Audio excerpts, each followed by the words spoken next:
परिसरात मुरुमाची तस्करी।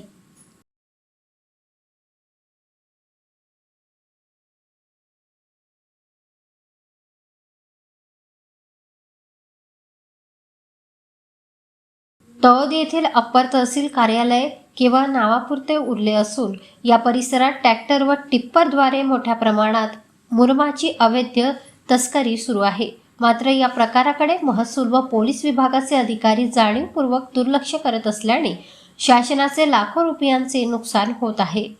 अधिकारी झोपेत असल्याचे चित्र सध्या दिसून येत आहे। अप्पर तालुका परिसरात मोठ्या प्रमाणावर रस्ते दुभाजकाचे काम सुरू आहे। या कामासाठी अवैध मुरुम तस्कराकडून जेसीबीच्या साहाय्याने मुरुम उत्खनन करून कोणतीही परवानगी न घेता ट्रॅक्टरद्वारे वाहतूक केली जात आहे। असे असतानाही तळोदी बाळापूर परिसरातून होत असलेली मुरुमाची तस्करी महसूल व पोलीस विभागाकडून कोणतीही ठोस कारवाई केली जात नसल्यामुळे तस्करांची मुजोरी वाढली आहे। आमचे कोणीही काहीही वाकडे करू शकत नाही असे विधान संबंधित कंपनीच्या अधिकाऱ्यांकडून खुलेआम केले जात असल्याचेही बोलले जात आहे। दिवसाढवळ्या दररोज मुरुम व रेतीची तस्करी सुरू असतानाही विभागाकडून कोणतेही पथक कार्यरत नसल्याने नागरिकांमध्ये तीव्र संताप व्यक्त होत आहे।